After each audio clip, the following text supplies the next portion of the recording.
እሺ አሁንም የዳቆን ምህረት ጉዳይ አሁንም ዓለምን እያነጋገረ ይገኛል። እጅግ በጣም ሆት ኢሹ ሆኗል። ማለትም ይህ ዲቤት ከሆነ ሳምንታት ቢሆነውም ነገር ግን አሁንም እጅግ በጣም በሚገርም ሁኔታ ማነጋገሩን ቀጥሏል። የተለያዩ ኢንተርናሽናል የሆኑ የዩቲዩብ ቻናሎች እንዲሁም ሚዲያዎች እየዘገቡት ይገኛሉ በአሁኑ ወቅት ማለት ነው። እንደ ሌሎቹ ቫይራል እንደወጡ ቪዲዮዎች ቢሆን ኖሮ እስካሁን ድረስ ማነጋገሩ እጅግ በጣም ይቀንስ ነበር። ነገር ግን እጥፍ ድርብ እየሆነ ብዙ ሰዎች እንግዲህ ስለ ኦርቶዶክስ ቤተክርስቲያን ማለትም ስለ ኢትዮጵያ ኦርቶዶክስ ቤተክርስቲያን ብዙ ጥያቄዎችን እየጠየቁና ብዙ ትምህርቶችን እየወሰዱ ይገኛሉ። ሁለቱም የፕሮቴስታንት ሃይማኖት ተከታይና ፓስተር የሆኑት አባትና ልጅ በዚህ ዲቤት እንደተሸነፉ ኦፊሻሊ አምነዋል። ኦፍ ኮርስ በዚህ ዲቤት ላይ ሽንፈታቸው ላለማመን ብዙ ሪዝኖች እያመጡ ይገኛሉ።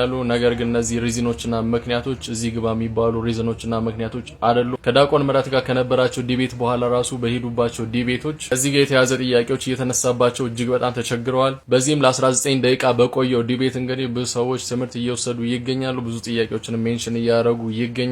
በተጨማሪም እጅግ በጣም ብዛት ያላቸው ሰዎች ስለ ጥንታዊ የኦርቶዶክስ ቤተክርስቲያን መማርና ማወቅ የሚፈልጉ ሰዎች ወደ ሚዲያው እየመጡ ይገኛሉ። ለዚህም ምክንያቱ እንግዲህ የዚህ ቪዲዮና የሁለቱ አካላት ዲቤት ነው ማለት ነው። እና በተጨማሪ ሁለቱ አባትና ልጅ ፓስተሮች ስለ ኢትዮጵያ ኦርቶዶክስ ቤተክርስቲያን ዕውቀት የላቸውም ብዬ አስባለሁ። ማለትም ዛትማች የሆነ ዕውቀት የላቸውም ብዬ አስባለሁ። ነገር ግን ኖሃው ነበራቸው። ማለትም ስለ ኢትዮጵያ የሚያውቁት ነገር አለ። ይህንንም የሚያሳይ አንድ ቪዲዮ ፖስት ተደርጓል። ማለትም ከአንድ ዓመት በፊት ነበር ይህ ቪዲዮ የተቀረጸው። በዚህም ቪዲዮ ላይ አንድ አፍሪካዊ ማለትም ናይጄሪያዊ ሰው ክርስቲያኒቲ ከኢሮፕ ቀድሞ ማለትም አሁን ካላችሁበት ሀገር ቀድሞ ነበር አፍሪካ ውስጥ የነበረው ብሎ ሲነግራቸው ይሰማል በዚህ ቪዲዮ ላይ። እሱም በዛ ጊዜ ቃል በቃል እንደተናገረው ኢሮፕ ሀገር ውስጥ ክርስቲያኒቲ ከመግባቱ በፊት አፍሪካ ውስጥ ክርስቲያኒቲ ነበረ፣ ማለትም ኢትዮጵያ ውስጥ ክርስቲያኒቲ ነበረ ብሎ ተናግሯል። ወደ አፍሪካ በቀኝ ግዛት አይደለም ክርስቲያኒቲ የገባው፣ ቀድሞ እነሱ ከመምጣታቸው በፊት ወይም እነሱ ክርስቲያኒቲን ከማወቃቸው በፊት ኢትዮጵያ ውስጥ ነበር፣ አፍሪካ ውስጥ ነበረ ብሎ ሲናገር እንሰማዋለን።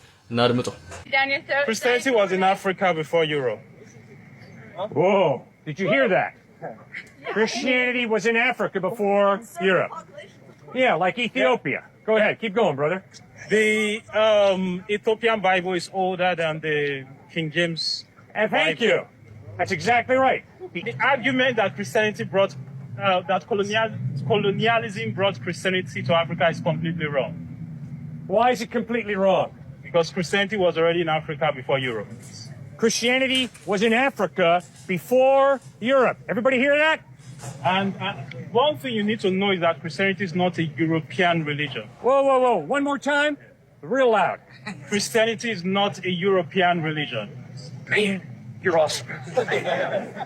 እናም ብዙ ጊዜ ሶሻል ሚዲያ ላይ እንደመስራት እንደዚህ አይነት ሐሳቦች ይመጣሉ። ነገር ግን ቶሎ ነበር የሚጠፉት ከሶሻል ሚዲያው። በአሁኑ ወቅት ግን እስካሁን ድረስ በሶሻል ሚዲያው ላይ ካየኋቸው ቶፒኮች መሃል እጅግ በጣም ለብዙ ጊዜ የቆየ እስካሁን ድረስ መነጋገሪያ የሆነ ማለትም ሳምንታት አስቆጥሮ ያየው ቶፒክ እና ሐሳብ ይህ ብቻ ነው። ይህ ነገር ለየት ያደርገዋል። አሁንም ኢንተርናሽናሊ ማለትም ኢንተርናሽናሊ ግሎባሊ ነው መነጋገሪያ የሆነ ያለው። እናም ሁለቱ አባትና ልጅ ፓስተሮች ስለ ኢትዮጵያ ቀድመው ያውቁ ነበር፣ ነገር ግን በቂ ዕውቀት አልነበራቸውም። ይህንን ነገር ንቀው ስላለፉት ነበረ በዚህ ችግር ውስጥ የገቡት ማለት ነው። ክርስቲያኒቲ ከኢሮፕ ቀድሞ ኢትዮጵያ ውስጥ መኖሩን እያወቁ ዕውቀቱ ስለሌላቸው ነበር ይህን ዲቤት ሉዝ ያደረጉት ማለት ነው። አዲስ ነገር ካለ ማሳወቃችሁ ይሆናል። ብሩክ ነኝ። መልካም ቀን።